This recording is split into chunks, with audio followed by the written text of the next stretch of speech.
Assalamualaikum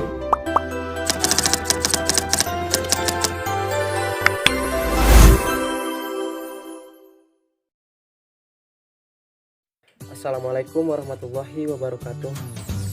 Perkenalkan, nama saya Rahmat Abadi, NIM 25296, kelas TPK 5C. Alhamdulillahirrahmanirrahim, segala puji bagi Allah yang telah memberikan waktunya, yang telah memberikan nikmat juga, kesehatan dan kesempatan, sehingga saya masih bisa mengikuti ujian tengah semester pada mata kuliah ABC. Salawat dan salam kita hadiahkan ke Nabi besar Muhammad SAW, melepaskan Allahumma sholli ala sayyidina Muhammad wa ala ali sayyidina Muhammad. Sebelumnya saya ucapkan terima kasih kepada Bapak dosen pengampu, yaitu Bapak Rian Amanda, karena telah memberikan arahan dan bimbingannya sehingga kami mampu untuk ataupun bisa dalam menjalani mata kuliah bisnis. Baiklah, di sini saya ingin menjelaskan tentang, yaitu yang pertama, perkembangan teknologi dalam bisnis. Tentu saja perkembangan teknologi yang pesat dan sesuatu yang sudah global itu membuat kita harus mengikuti perkembangan modern juga. Seperti contohnya, seperti istilahnya itu bisnis, berarti sesuatu yang dilakukan atau bisnis yang dilakukan dengan melalui jaringan internet. Patokan utamanya adalah jaringan internet, di mana bisnis ini sudah melebar luas, sudah sampai ke global. Jadi cakupannya sudah luas, tidak hanya di daerah atau di suatu tertentu saja. Sebelumnya saya akan menjelaskan yaitu tentang bisnis sendiri. Bisnis dan bisnis itu berbeda. Jadi bisnis itu suatu usaha yang dilakukan oleh seseorang atau gabungan dari orang begitu. Jadi bisnis berarti itu 95% daripada bisnis dan 5%-nya lagi teknologi. Jadi usaha yang digabungkan dengan teknologi akan menghasilkan sesuatu yang lebih besar dan lebih efektif. Jadi bisnis sendiri itu 95%-nya usaha ataupun bisnis yang kita kembangkan, dan 5%-nya teknologi, bagaimana cara kita mengembangkan bisnis tersebut dengan menggunakan teknologi hingga kita mampu untuk melancarkan bisnis kita di berbagai bidang tertentu. Kemudian secara implisit kalimat penjelasan singkat tadi telah menjelaskan esensi dari berkembangnya konsep manajemen baru yang dikenal dengan istilah bisnis. Kalimat singkat tersebut pada intinya menegaskan bahwa pertimbangan utama yang harus dipergunakan oleh para praktisi manajemen dalam menentukan apakah akan memanfaatkan tawaran-tawaran menggiurkan yang dijanjikan oleh bisnis terletak pada pertimbangan kita. Jika bisnis bertujuan untuk mencapai apa yang dalam teori disebut sebagai wealth maximization, dan di dalam praktek sehari-hari wealth sering diasosiasikan sebagai profit atau keuntungan usaha. Jadi kita sama-sama tahu bahwa bisnis itu adalah sesuatu untuk mencapai keuntungan dalam melakukan usaha. Jadi kalau kita berbisnis itu diusahakan, yaitu bagaimanapun caranya harus kita yang mendapat keuntungan begitu kan. Itu baru yang dinamakan bisnis yang sesuai ataupun bisnis yang bagus begitu. Maka jelas bisnis harus dapat paling tidak melakukan kedua hal di bawah ini. Yang pertama, seberapa tinggi potensi penambahan atau revenue atau pendapatan perusahaan baik secara langsung maupun tidak langsung. Yang kedua, seberapa tinggi potensi pengurangan cost atau biaya yang dapat dilakukan baik secara langsung maupun tidak langsung. Jadi pendapatan dengan biaya itu harus disesuaikan. Jika biayanya semisal 2 juta, maka pendapatannya harus di atas daripada 2 juta. Kenapa? Karena kita di sini mengejar profit ataupun keuntungan. Kemudian dalam kenyataannya tentu saja tidak semua usaha dapat langsung dan terlihat berpengaruh terhadap kedua variabel tersebut, karena banyak dari manfaat atau value dari bisnis yang bersifat intangible dan unquantifiable.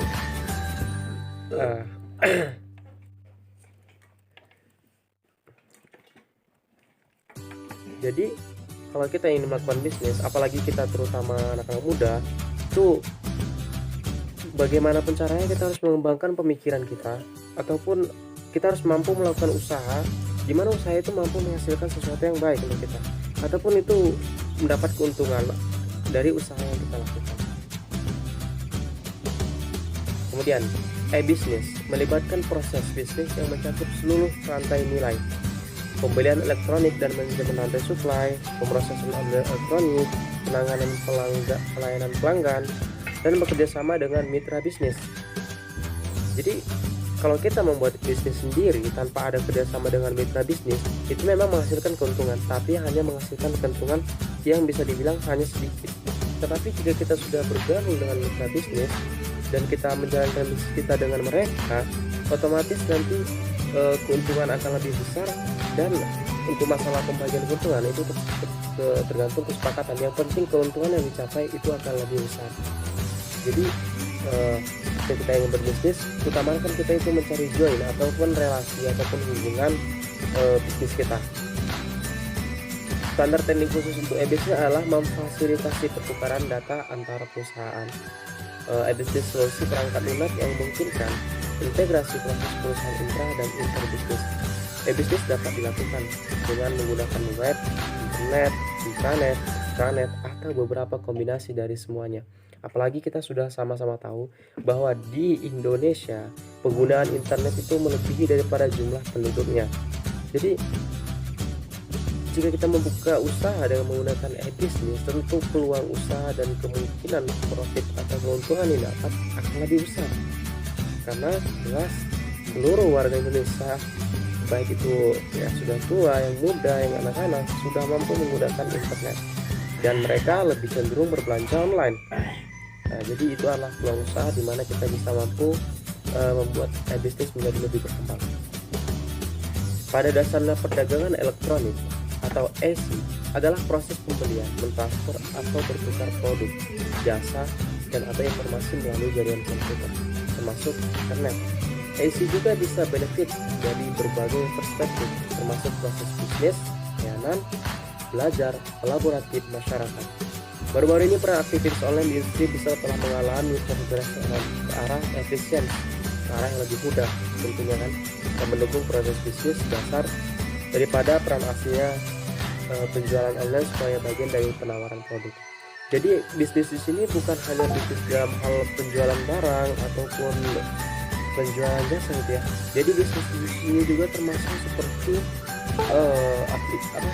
seperti bimbel online, itu termasuk daripada e-bisnis. Kenapa? Karena pada zaman sebelum adanya bimbel online, orang itu bimbel dari rumah ke rumah. Jadi itu hanya cakupannya sedikit. Tapi ketika ada bimbel online, tentu yang terkait dalam bimbel itu tidak hanya beberapa orang, tapi sampai beratus, bahkan bisa jadi beribu gitu kan. Karena bisa dilakukan dari rumah masing-masing, hanya perlu jaringan untuk mengakses bimbel online tersebut. Berapa telah tumbuh begitu cepat sebagai perdagangan internet? Ide perdagangan dimulai pada 60 dan 70-an dengan munculnya sistem ADE, Electronic Data Interchange.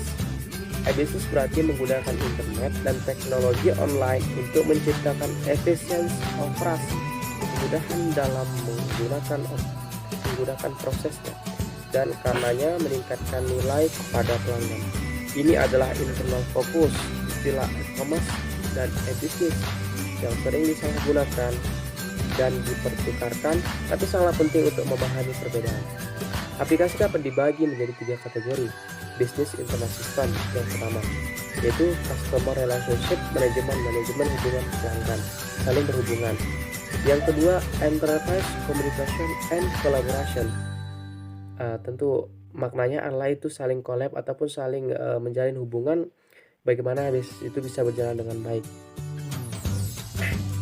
Kemudian yang ketiga itu perdagangan elektronik, Business to Business Elektronik, e-commerce, B2B, atau Consumer Electronic Commerce Business. Yang pertama itu ada internet shop, toko internet. Nah, toko internet itu bisa ada Shopee, Lazada, TikTok Shop, dan lain sebagainya. Yang selanjutnya itu model e-business. Model e-business berikut adalah daftar model saat ini yang ada di Indonesia.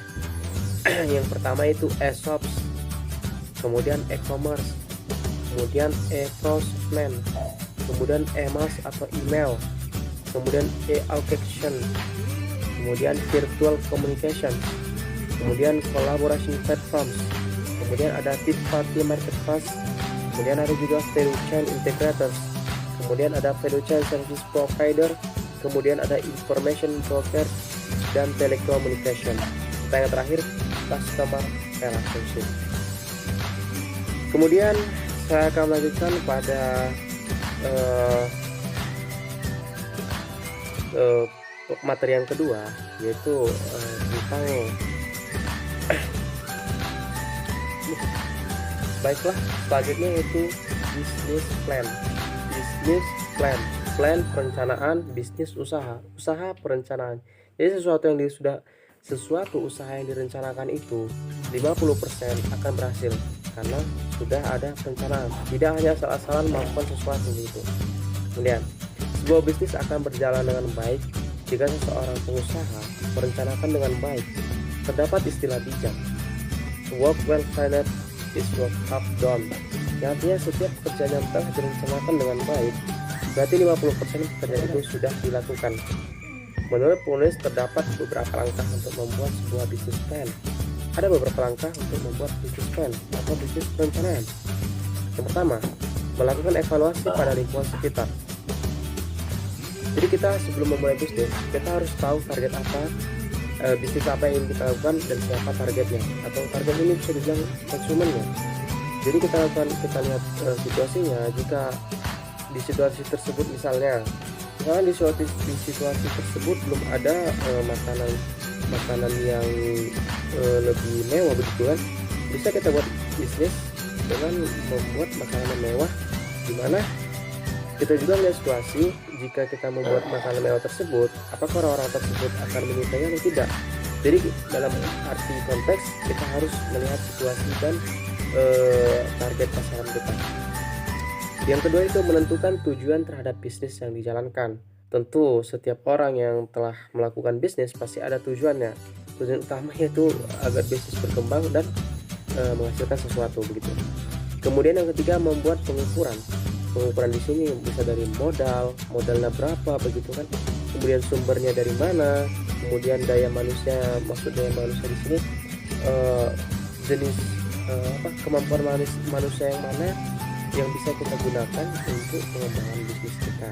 Misalnya kita punya relasi hubungannya itu dimana sumber daya manusia adalah mampu menjahit, bisa kita membuat bisnis butik mungkin dengan bantuan daripada ataupun join kerjasama dari relasi kita yang tadi yang mampu untuk menjahit tersebut.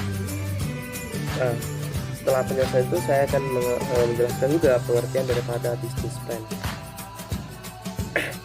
Beberapa pengertian tentang business plan diungkapkan oleh Hirsch and Carter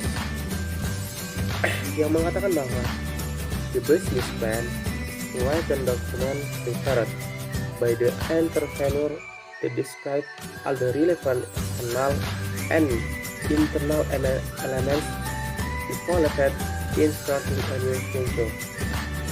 Sedangkan menurut ahli lainnya yaitu Les Coltrane, Andrea Howell, and Jeff Clark adalah business plan is a detailed study of the organization's activities, which highlights where the organization has been, where it is and where it might get to in the future, and interprets an action program to achieve the result.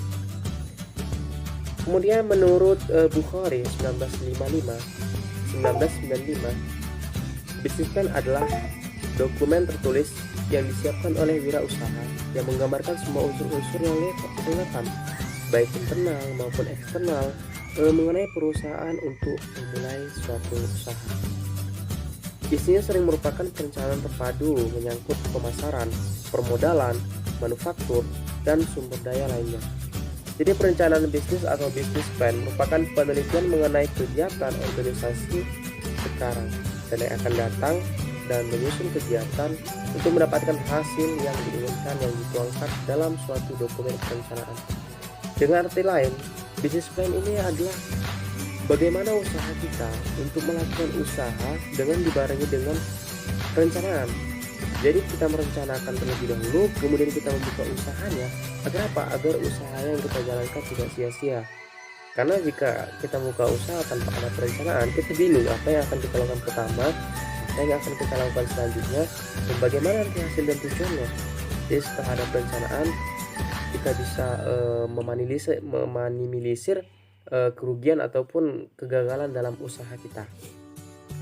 Hubungan bisnis plan dengan kemampuan calon pengusaha. Kehebatan dalam membuat bisnis plan tidak berhubungan dengan kemampuan entrepreneurship seseorang. Anda dapat menjadi seorang pengamat bisnis di sekitar Anda. Banyak pebisnis baru aliran street smart biasanya diajarkan untuk tidak membuat bisnis plan, tidak berpikir panjang dalam memulai bisnis, dan langsung action. Jadi ada juga orang itu membuka bisnis karena kan sebagian orang ada yang berpikir dulu kemudian bertindak. Ada orang yang bertindak dulu kemudian berpikir.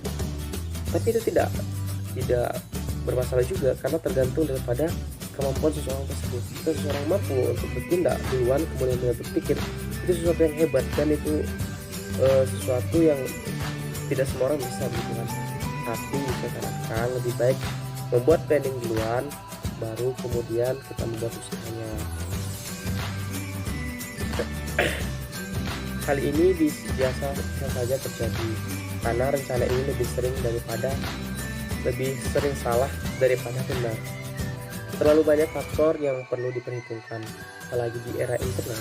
Penjualan yang sedang lancar mungkin sekali akan terpengaruh hanya karena seorang blogger membeberkan kebobrokan layanan purna jual. Jauh lebih berharga jika waktu dipergunakan untuk terjun dan langsung berinteraksi dengan memahami pelanggan. Jadi ada seseorang itu karena dia terlalu membuat planning juga gitu kan. Dia planning terus memperhatikan, melihat, bahkan mendengarkan apa yang dilakukan orang, sehingga membuat dia menjadi tidak berani dan tidak percaya diri untuk membuka usaha. Jadi ada orang itu dia tidak berani membuat planning gara-gara mendengarkan orang lain. Jadi dia lebih baik langsung bertindak, yaitu langsung membuat usaha tanpa mendengarkan orang lain. Itu ada beberapa, itu tipe-tipe daripada kemampuan seseorang begitu. Kemudian yang ketiga itu mengenai yang planning tadi, business plan. Ada yang ketiga itu konsep business plan versus business pitch. Pitch atau elevator pitch pada dasarnya adalah penjelasan singkat tentang suatu produk atau layanan. Istilah ini identik dengan dunia bisnis ketika para entrepreneur mencoba menjelaskan produk atau layanannya kepada para investor atau calon pelanggan. Business pitch itu memang biasanya dibuat cukup satu lembar, 140 karakter juga boleh. Pada laporan di sini yang penting adalah visi, misi, strategi tersampaikan. Di sini biasanya terletak nilai inovasinya. Kebanyakan para investor menaruh modal kecil istilahnya karena terdapat ide di sini. Kemudian ada juga itu bisnis itu seperti kita tidak perlu melakukan suatu usaha, kita hanya perlu menanamkan saham atau modal pada suatu bisnis yang telah beroperasi. Jadi di mana dengan saham tersebut kita mampu memperoleh keuntungan dari hasil saham kita. Jadi kita tidak perlu bekerja, tapi kita di sini bisa dibilang harus yang sudah mempunyai modal begitu. Jadi bagi yang tidak mempunyai modal, kita bisa mulai dari awal gitu, dari membuat usaha sendiri. Kemudian kerangka bisnis plan secara umum. Secara umum berikut komponen utama dalam menyusun sebuah bisnis plan. Sebuah bisnis perencanaan untuk urutan prioritasnya tergantung pada usaha yang hendak Anda jalankan. Yang pertama, eksekutif summary atau ringkasan. Tulis ini pada bagian akhir, cukup 1 atau 2 halaman saja. Yang kedua, deskripsi perusahaan, legal dokumen pendirian, sejarah perencanaan pada awal pendirian. Yang ketiga, produk atau layanan, jelaskan apa yang Anda jual, fokus pada manfaat pelanggan. Yang keempat, analisis pasar, Anda harus mengetahui pasar Anda, kebutuhan pelanggan, di mana mereka, bagaimana untuk menjangkau mereka, dan lain sebagainya. Yang kelima, strategi dan implementasi, jadilah spesifik, sertakan manajemen untuk bertanggung jawab atas waktu pelaksanaan dan anggaran. Yang keenam, tim manajemen, sertakan latar belakang anggota tim kunci strategi, personal, dan rincian. Yang ketujuh, rencana keuangan. Sertakan laba rugi, arus kas, neraca, impas, analisis, asumsi, rasio bisnis. Jadi setelah yang 6 subjek ini kita penuhi, maka kemudian bisnis yang kita lakukan akan lebih mudah untuk dijalankan dan lebih mempermudah kita sendiri dalam mengarungi dunia perbisnisan. Kemudian 4 tahap evolusi bisnis. Evolusi, perubahan secara perlahan ataupun secara natural, merupakan cara yang nampaknya paling banyak dipilih oleh perusahaan-perusahaan di negara berkembang yang ingin menerapkan konsep bisnis. Karena prinsip kehati-hatian yang mereka miliki, hal utama yang harus dilakukan sehubungan dengan hal ini adalah mempelajari bagaimana sebaiknya langkah-langkah pengembangan tersebut harus dilakukan. Ada 4 tahapan evolusi yang dapat dijadikan acuan. Yang pertama, tahap inform.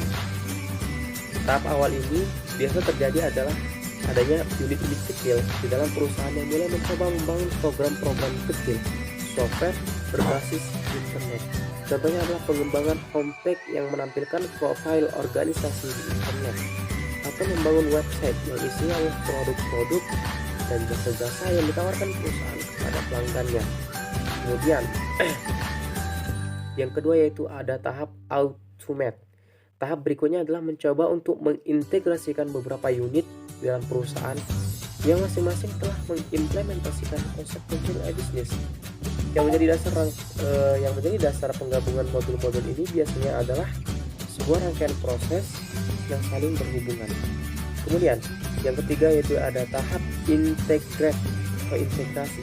Tahap selanjutnya adalah dari pengembangan aplikasi e-bisnis adalah mengintegrasikan proses bisnis perusahaan dengan perusahaan atau entity lain yang ada di luar perusahaan.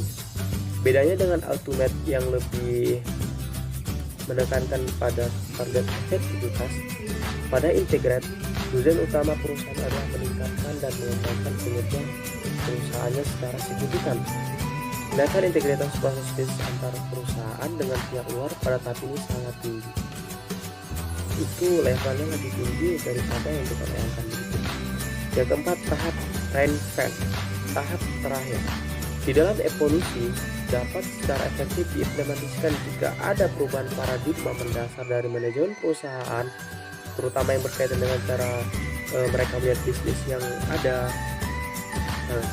Tahap ini dinamakan sebagai reinvent karena perusahaan yang telah memiliki pengalaman sukses menerapkan konsep bisnis pada 3 tahap sebelumnya ditantang untuk mendefinisikan ulang mekanisme dan model bisnisnya dengan berpedoman pada peluang-peluang usaha baru yang ditawarkan oleh bisnis.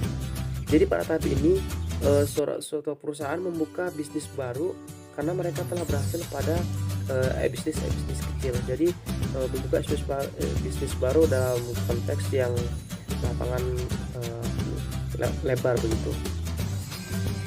Oke, baik, selanjutnya itu tentang macam-macam bisnis di internet. Macam-macam bisnis di internet. Nah, saya berikan gambarannya. Yang pertama, gambaran tentang bisnis hosting dan web hosting. Kesempatan menyebarkan informasi tentang jasa, produk, layanan publik, dan informasi atau berita aktual lainnya merupakan salah satu tolak ukur keberhasilan bisnis perorangan atau perusahaan. Untuk itu dibutuhkan sebuah web site untuk menyebarluaskan informasi tentang produk, barang, dan jasa perusahaan dengan efektif dan mampu menjangkau pasar ke seluruh dunia. Agar website Anda diakses ke seluruh dunia, maka diperlukan sebuah server yang terhubung dengan internet selama 24 jam. Bila perusahaan Anda yang menangani sendiri, tentu hal ini memerlukan biaya yang sangat mahal untuk investasi jaringan dan pemeliharaannya. Nah, solusi yang mudah dan mudah adalah dengan menyewa tempat pada perusahaan web hosting. Jadi bagi kita para anak muda ataupun para bidadari gitu, web hosting adalah salah satu usaha e-commerce di internet, dimana itu jika kita memiliki web hosting kita mampu membuat gitu, itu dapat dijual dalam jumlah yang besar gitu. Jadi itu salah satu usaha bagi kita dalam dunia internet. Hosting atau web hosting adalah salah satu bentuk layanan jasa penyewaan tempat internet yang memungkinkan seseorang atau perusahaan menyimpan file-file website di dalamnya, sehingga seseorang atau perusahaan tersebut dapat menampilkan layanan data atau produknya di halaman website atau halaman situs internet. Dengan kata lain, perusahaan web hosting merupakan ruangan server sebagai tempat penyimpanan data-data situs internet pada media penyimpanan. Data berupa hard disk, komputer, server dengan kapasitas yang sangat besar sehingga dapat disewakan kepada beberapa pemilik sekaligus. Kemudian, keahlian yang dibutuhkan bisnis hosting dan untuk web hosting. Untuk memulai bisnis ini, Anda harus mempunyai kemampuan webmaster yang mumpuni dan didukung dengan modal yang cukup. Keahlian yang dibutuhkan oleh seorang web master untuk menjalankan usaha ini adalah penguasaan terhadap software program aplikasi web development seperti Adobe Dreamweaver, MS Project, Adobe Photoshop, Adobe Flash, CorelDRAW, dan bahasa pemrograman meliputi HTML, PHP, JavaScript, Ajax, XML dengan database MySQL. Ada beberapa level tingkatan yang harus dimulai atau dilalui oleh bisnis web hosting. Yang pertama, web design. Bisnis web hosting biasanya berawal dari jasa pembuatan web design, yaitu jasa pembuatan website, mulai dari mendesain website sampai dengan mempublikasikan ke dalam sebuah hosting agar dapat diakses ke seluruh dunia lewat internet. Tentu saja ini bukan hal yang mudah dan tidak semua orang mampu melakukannya. Tetapi jika memang kita memiliki kemampuan di bidang itu, apa salah kita untuk mencoba? Itulah tadi kita telah belajar bisnis plan, yaitu perencanaan. Kita buat perencanaan, jika memang perencanaan kita telah matang, kita mencoba untuk membuat bisnis web hosting. Yang kedua ada reseller hosting. Setelah mahir mendesain website, Anda harus memulai bisnis hosting menjadi reseller hosting dengan mengambil paket resell di salah satu host yang ada. Untuk itu, Anda harus mengetahui kapasitas host yang akan digunakan berupa dukungan hardware, software, serta peralatan pendukung lainnya seperti MDG. Sebagai reseller hosting yang menjual paket shared hosting, Anda hanya memiliki hak pengelolaan sekitar 40%, sedangkan 60% menjadi tanggung jawab pengelola server. Setelah memiliki beberapa klien yang dapat menopang kelangsungan bisnis Anda, maka Anda dapat naik ke level berikutnya. Jadi jika setelah tadi mendesain, kemudian Anda menjadi reseller hosting, kemudian setelah web yang Anda buat itu sudah banyak yang memakainya, maka otomatis Anda mendapat keuntungannya berlebih ataupun keuntungan dari orang yang memakai web kita. Jadi otomatis kita juga akan naik levelnya secara otomatis karena telah membuat web yang dipakai oleh orang. Kemudian yang ketiga ada VPS, Virtual Private System.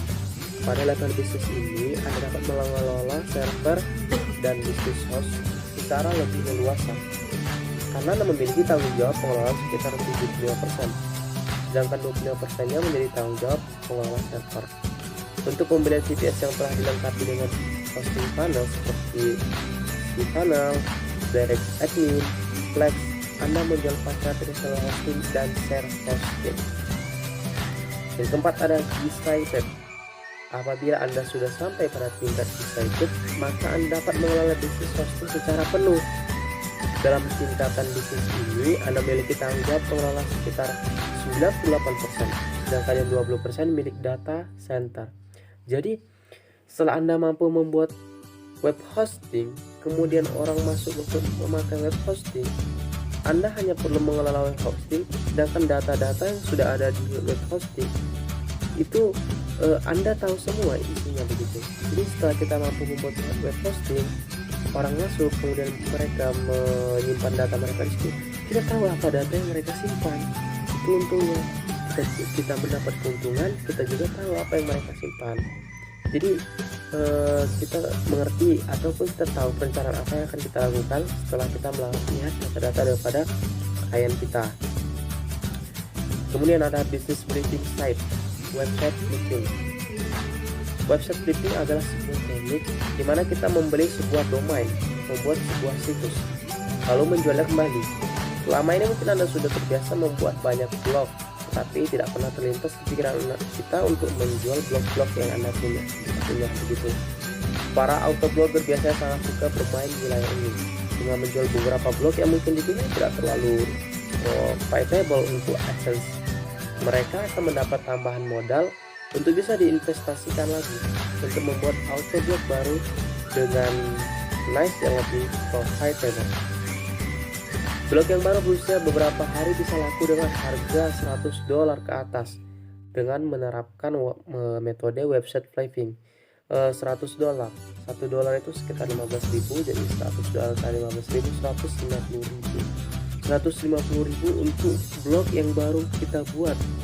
Itu baru blog yang bisa dibilang usianya baru sehari atau 2 hari. Bagaimana jika kita mempunyai blog di mana blog kita berjalan dengan bagus dan usia sudah sampai sebulan, 2 bulan. Jadi dengan membuat usaha, kita membuat contoh akun blog kita mau blogger kita mau buat blog 1, blog 2, blog 3 gitu. Tanpa kita sengaja usia blog kita sudah sampai sebulan, bisa jadi blog kita dibeli dan kita akan mendapatkan keuntungan. Selanjutnya itu ya adalah tipe website yang cocok untuk flipping website. Beberapa tipe website yang cocok untuk di flip. Tidak semua bentuk dan model website cocok untuk dijual kembali, jadi Anda harus berhati-hati dalam memilih format dan nice website yang mau Anda flip. Website yang mempunyai nice khusus yang profitable akan lebih mudah untuk dijual dan mempunyai nilai jual lebih tinggi. Website yang profitable di sini pengertian adalah website yang bisa dipergunakan untuk menghasilkan duit, seperti online store atau website yang mempunyai potensi untuk menghasilkan dari PPC AdSense karena nilai kliknya yang mahal. Website tersebut akan jauh lebih laku dan lebih mahal harganya ketimbang website yang hanya berisi informasi general yang nice-nya nggak jelas. Beberapa tipe website yang layak untuk di-flip atau dijual kembali ada beberapa. Yang pertama ada nice website atau content site. Jadi content site itu nice website, content site itu adalah berupa pertunjukan atau pertontonan di mana kita itu mempromosikan website kita. Kita harus mampu dengan cara kita misalnya membuat video, kemudian kita di dalam video itu mempromosikan website kita agar orang menarik, agar orang mau mengikuti kita di website tersebut. Kemudian ada artikel directory. Kemudian ada web forums. Web forums itu berupa suatu kumpulan di mana kita bisa sharing bagaimana usaha yang akan dilakukan. Kemudian ada membership sites. Jadi di sini ketika kita sudah mampu membuat ini, otomatis jika ada orang yang member, setiap saat kita akan mendapatkan keuntungan. Kemudian ada information product sites.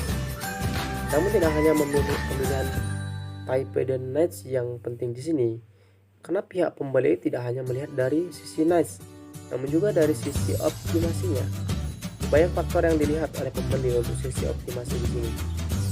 Beberapa faktor yang perlu kita perhatikan agar website yang kita klik bisa lebih mahal harganya adalah berikut. Yang pertama, ranking 10 besar, terutama main keyword yang dibidik di major search engine seperti Google, Yahoo, maupun MSN.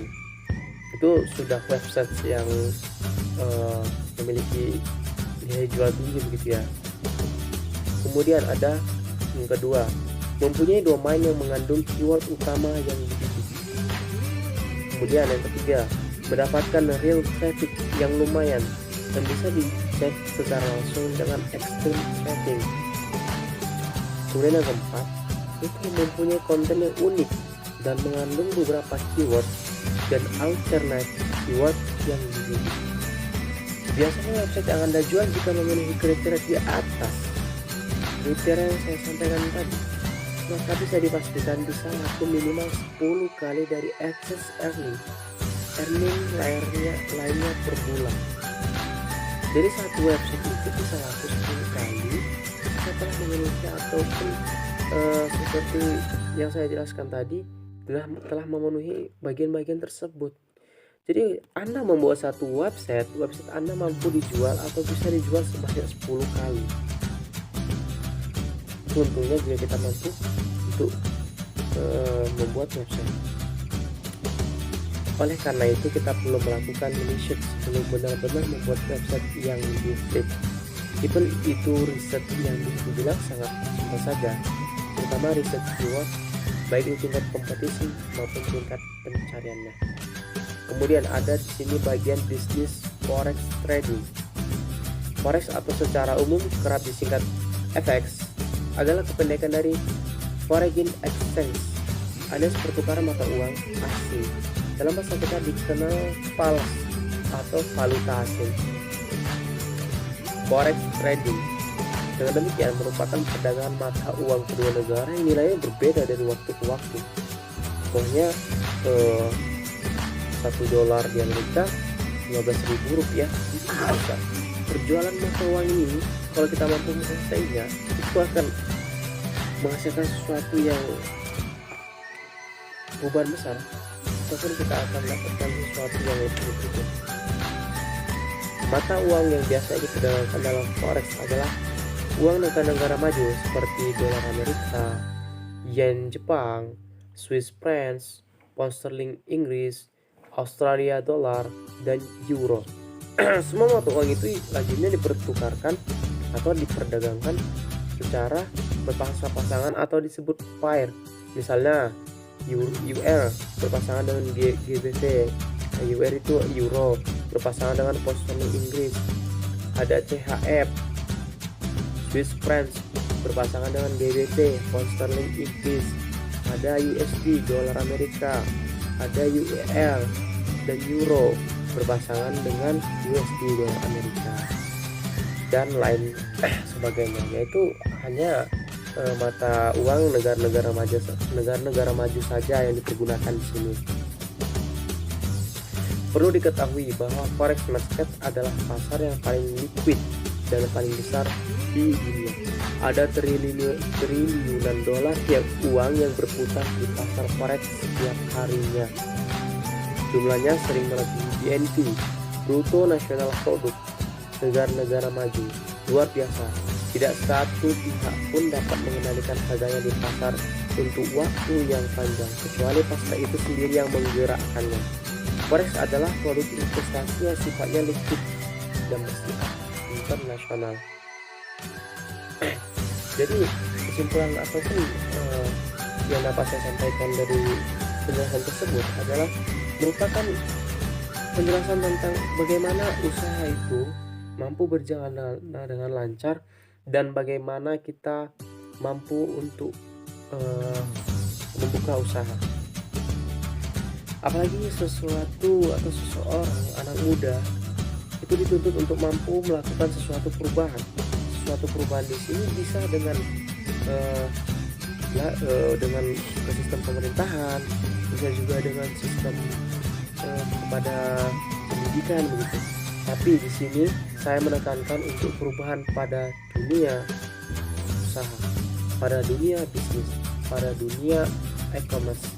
Jadi anak muda di sini dituntut untuk mampu mengaplikasikan atau memanfaatkan jaringan internet untuk mengembangkan bisnis mereka. Dengan melalui bisnis, kita mampu untuk melakukan sesuatu hal atau mendapatkan kemampuan dalam berusaha. Jadi